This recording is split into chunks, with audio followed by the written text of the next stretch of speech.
What's up, my folks? I hope everyone is doing good.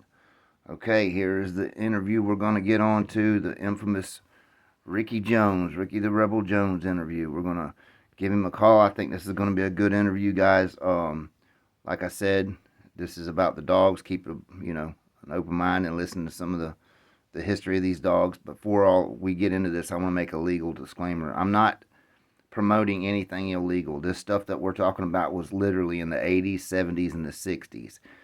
We're just giving a history of these dogs by a man that lived it and was there amongst them.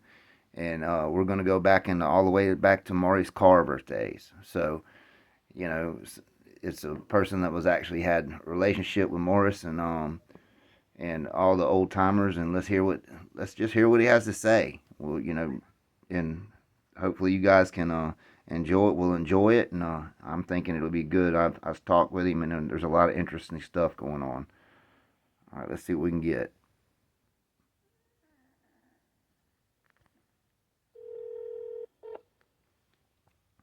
We're just gonna look at puppies. Hello? Mr. Ricky, how you doing? All righty, how about yourself? We're doing good. We're doing good. We're on the video now, and I'm just gonna let you take the reins and drive with it. Maybe go back to. Hell, I'm gonna let you ask. I'm gonna tell you what I know, what I can. All right. Well, let's go back to I guess when you started back in the Maurice Carver days and all that. You there? Yeah. Can you hear me? Did I lose you? All right. Did I lose you? Yeah, I lost you there for a minute. Yeah, my signal. Let's just go back to the beginning, man. Oh, hell, I don't know. I'd say that was in the early 70s. Right on. When Maurice and that bunch was coming around Indiantown, Florida. And, hell, I didn't know nothing about no bulldogs. But I went down there with some buddies of mine and got to watching them, and hell, I went and found me one. He wasn't nothing but old scatterbred dog, really. He come from some old Fortner stuff, some old black dog with clipped ears. I don't know what he went back to, a bunch of old Kobe blood, but I started messing with him. I won two with him, lost going for his championship into that Panzer dog of Tom Dunn's. And then that got me started, and I went to them going buying dogs out of Georgia and Maurice's and everywhere I could damn find some. What was your first real successful bloodlines that you were running? Oh, it was stuff Maurice, without a doubt. Yeah. The Rascal and the Honey Bunch and the Jeep and Pooh Hall and Boomerang stuff and mostly that's about what it was. A lot of the Rascal stuff. And a lot of dogs that Ronnie got from Maurice off of Meanie, Georgia Meanie, that stuff, that Woody bitch, she damn, I think Bubba's mama was out of Rascal Woody and Turtle's mama was. And, but they was good dogs. And Jeep, that's when Jeep was on the circuit. They was fighting him right then. That's right before he fought into Oscar and Homer. You were at the Homer Jeep show, weren't you? Yep, standing right there. You want to clear up anything about that one? No, I think Homer was just as good a dog. James just had Jeep in better shape. Right. They was both hell of a dogs, though. But Homer pretty much wrecked Jeep in the front end, but he showed what he was game. And he was in good shape. That's how he come back and won that fight, and it took a half a damn night, it seemed like. Yeah. Yeah. But Kenny Steph conditioned that dog, Homer dog. And he's the one that conditioned for Kenny Salmon did for Stebby Willie and Angus, Ruby dog, Champion Ruby bitch. That's when I got into them and they was hanging with Maurice and them. Billy Step, big money man. Yeah. So once you got into it and you started doing good and you started buying dogs from Crenshaw and all that and putting together your own dogs. Well, I was getting them from Maurice before I did from Crenshaw. Yeah, I was getting dogs right off of Maurice and old man J.R. Rapazzi. I was getting the Bully Son and stuff. Yeah, you were doing good with them dogs. Oh, yeah, they were good dogs. They wasn't percentage-wise. They wasn't up there to the top, but when you got a good one, you had a good one. Right. And I but guess they crossed good. They crossed good with the rascal stuff. Mm-hmm. You want to talk about some of your? They supposedly be the Eli Jr., the Black Shine dog and North Nanny. Them dogs, they supposed to be basically the same dogs, but there was a difference in them somewhere there. I don't know. Like I said, Maurice, you could go what Maurice said, what are you going to buy? He was going to sell you. It sounded like a lot were like that. But he put out a lot of good dogs now. Yeah. Yeah. What was the number that, just to give the folks an idea of the number of dogs that you, when you were up in your pinnacle that time, what was the number that you were running at that time? Dogs or matching a year? No, how many dogs were you having to go through to get to the level you were? Oh, I kept maybe 200 or 300, but I was hard on them. I pulled them hard. Right. Yeah, I didn't play no games with them. They couldn't stand up. They couldn't eat pee. Right. When you was fighting that kind of, them boys right there, when you was fighting fucking Larry Jarrett and Jerry in his day, and fucking Lester and Stephanie and Baker Davis and Jimmy Lee and Hargroves and them boys right there, you better be prepared. Yeah. They gonna whoop you. Them boys is dog man. Right. And something I wanted to ask you too, and because a lot of people don't know this, and you told me in the conversation about the Hargroves Outlaw dog.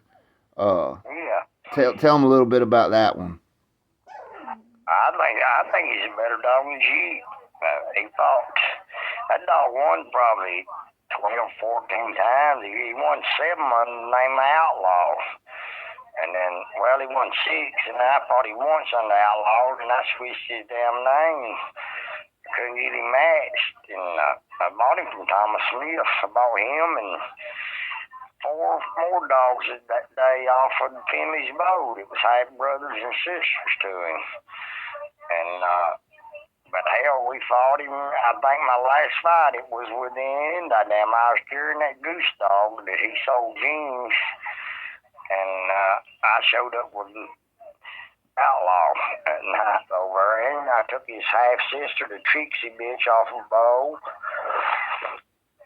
and a big black dog called Speedy that finally lost to Grand Champion Bingo with Step handling, going for his number 6. He's already Grand Champion. But that's where I got them dogs from. Thomas had them down there in Prattville, Alabama. Did you ever utilize a lot of that blood? Did you ever breed the Outlaw blood? I never bred Outlaw. Never bred him. Never bred him. I fought him, and I think I fought him again after that in the summer. He won the fight. It was hard on him. He was 7-year-old or so, but I think he died after that. I think Don Busenbart may have bred the last time to him. I don't remember for sure. It's been a long time ago. Right. There's old picture somewhere with all 3 of them dogs out of Finley's boat on a treadmill pointed at each other, and I'm standing in the middle of them. Outlaw on one mill, Trixie on one, and a little dog called Vito, which was out of Bo. RC and the So-So Boys had fought him twice. The one on that Magnum dog. Uh-huh. And them dogs, and all three of them dogs are on a meal in a picture running at the same time. I'll be dog. So I guess people are going to want to know. We got to talk about it because it's one of the things that they always bring up with the Buck and Sandman match. You want to explain a little bit about how Sandman was and that, you know? It was just a hell of a fight. It was an older dog and then an older dog. Right. Both of them had been campaigning. I think that was Sandman's 7th or something. He was like a little over 7 years old. I think Buck was maybe 5 and a half or something. Right. But I made the contract with him, and I was going to bring Samson's dog, and they got wind of it, and they said, well, you bring Samson, we're paying the forfeit. So it was stipulated I had to bring Sandman. Right. An And I older come dog. in about a pound overweight, and they damn got my $5,000 forfeit, and didn't want to fight, and I said, well, I'll lay you 10 to 5, and laid them double money, and for the pound of weight.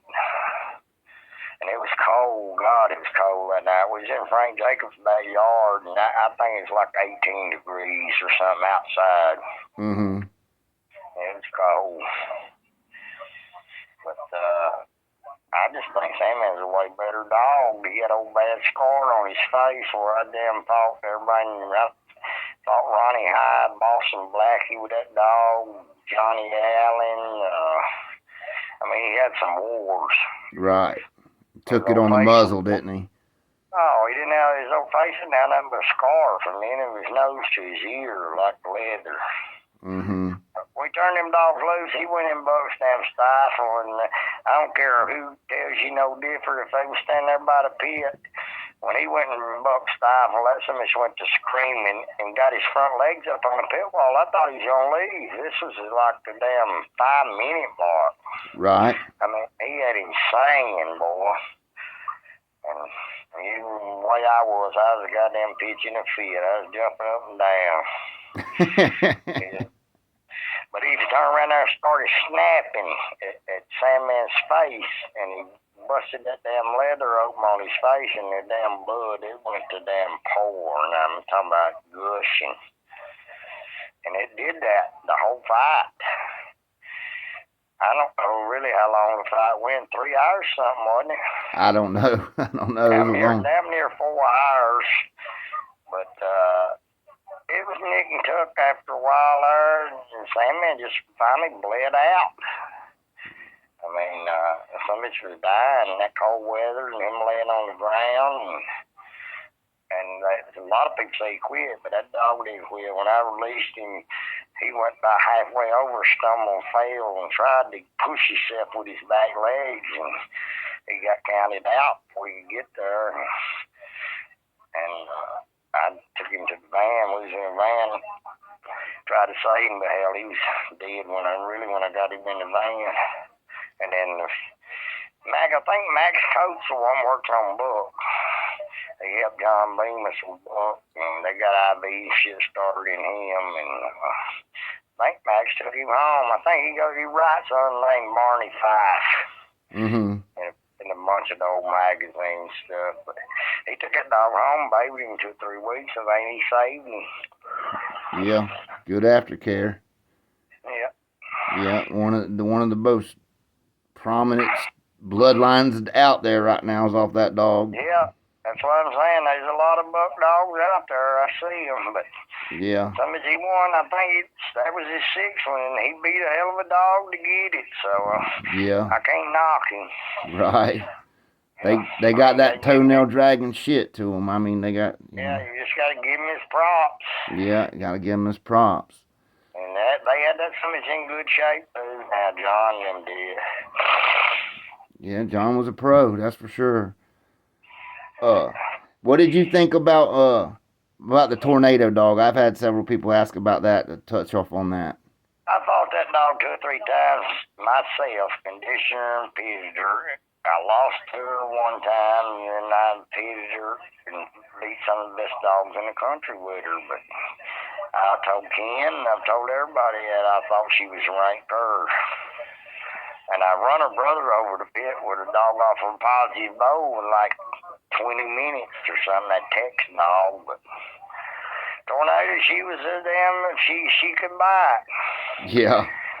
And she fought 3 hours almost. But I seen her make some bad moves early, and I always had a doubt about her. Right. Right. She made us some money now, and Ken was a gambler. He didn't give a shit. Yeah. Yeah, I don't think folks realize what was in the middle on some of them. You know. Oh hell, some of them $100,000. Yeah, and this was money back in that day. Yeah, we're talking the '80s guys, $100,000. You know, yeah, it was the early '80s. Yeah, you know, crazy. Yeah. Yeah. What do you think about some of the other bitches that you tried to get on and didn't work with them dogs? Like I know you mentioned that you would like to have got on Queen of Hearts and such. Oh yeah, I had 4 or 5 bitches that weight, same weight. It was all champions at the same time. Mm-hmm. And them boys didn't live far from me, and they'd match their other stuff into me, but I couldn't never make a match with them. Yeah. What was about Same thing with Bolero. People say what they want. She was a damn good dog, but we had 2 or 3 good dogs her way, and we tried to match into her, and couldn't ever get that done either. You think it was a money difference, or just didn't want to mess with it? No, I don't really, because that's one thing I was going to tell you. If you had a champion or a grand champion, and I'm kind of arrogant, I would come to your house. I'd drive 12 hours and come to your house. I'd fight you for a damn beer. If you want to fight for a beer. I heard that about you. That's what Paul McDaniel said. I'd fight you for $100,000 if that's what you wanted to do. But I was hunting the best, beat the best, so I could be the best. Yeah, I heard that about you. If you look at the dogs I went into, I hunted the best out there. Mm-hmm. Yeah. Them's kind I wanted to whoop. Yeah, and there was always that rumor that you didn't never go nowhere, which I know that to be false. Didn't go nowhere. Yeah, like you were stayed in your own backyard and all that shit. I went to Mississippi, damn Louisiana, Texas, Virgin Islands, England, Amsterdam, all over Georgia and Florida, North Carolina, Virginia, Tennessee, anywhere. If you got a dog, I'm coming. Right. Yeah. Yeah, I wanted to clarify that because I knew that, but. And I did fight a lot at my house and down there because I had the facilities. Yeah, it was a spot, and like we discussed, where the best region was. I think, and it's still one of the best regions for good quality animals. It is. It always has been. In Louisiana and Texas, I've always said them 2 places, and Georgia and Florida. And South Carolina at one time when Fletcher Chavis and Katie Marlowe and Artie Bass and them Holcomb boys that lived up there, the boys with the Grand Champion Stormy bitch that I met Samson's sister into, they was from there. That was a tough area. Yeah. Yeah, I've always known that area was really tough. You were telling me last night a little bit about when you went into Byron and how he, you had an agreement and he broke the agreement. Because I saw a lot of that kind of shit before I got out of matching dogs, just like trying to spook the dog and all that. And I told him ahead of time she was spooky, scared of people, freaked out. They don't get down over top of her and holler and shit. And, we had her broke. They had to amputate that bitch's damn legs and shit where Sandman's sister was on her. And he got down on her and started hollering. It freaked her out, and she just man-shied. I knocked the fuck out of him. Broke his goddamn glasses, knocked him plumb across the pit. Yeah. Yeah, that's. But I shook his hand and paid him his goddamn money. I said, I got counted out, but you was a dead bitch. and I told you, don't holler at my dog. Don't get in my dog's face. And I said, my dog got counted out. But that's how you won the fight. What were some of your favorite dogs? Not necessarily champions, but your favorite dogs. I think Samson's the best dog I ever put my hands on. Period. By far. What was And your then favorite bitch? Shady Lady was right there with him. And that bad Becky bitch off of Sandman, I whooped the Noonie bitch with. Didn't have a tooth in her head, and I run her over the wall. Damn. And told them the same thing about her I did about Tornado. I lost to her in Mississippi. Watched her fight 2 or 3 other times out there, and she'd make them old funky moves. But that bitch got you in your stifle, you was dead. And I had to rig it up to get the fight into her. I tried to fight her, and then I got a little young boy that just started in dogs to call and make a match at a big show we was having for $500. That's what the match was for. And they brought that bitch from Mississippi to Florida. And I put Bad Becky on them, and she didn't have a tooth in her head. And she run her over the wall in like 11 minutes. Yeah. And that bitch had won 6 or 7. Right. That's another thing I want to touch on. Everyone, I've seen this comment a lot lately. They don't understand the levels of the quality of dogs. You know, people say, well, if a dog's hanging around for 2 hours or whatever, it don't have no mouth. People don't understand that's not the case at all, you know. Yeah, that's the bullshit. Right. Yeah. I mean, just when you're thinking about 2 dogs that went like 3 hours, like with Sandman and them, you know, them dogs could bite, you know. Yeah. But, you know, people don't get that. Jeep and damn Charlie both had good mouths on them. Them summits went damn near 5 hours, maybe even longer than 5 hours. I know we was there half a night. Right. Yeah. Yeah. And could you explain to folks about like Shady Lady? Because all that shit about, oh, she went through everything quick. She probably was just a rough curve. But as a dog man, you know what the other dog man has done. Knows very well what that dog's about. I done tested that bitch before I ever matched her. It took about 4 dogs to me to stretch her out to sea, but I knew that bitch was game. Exactly. But she was just a damn destroyer.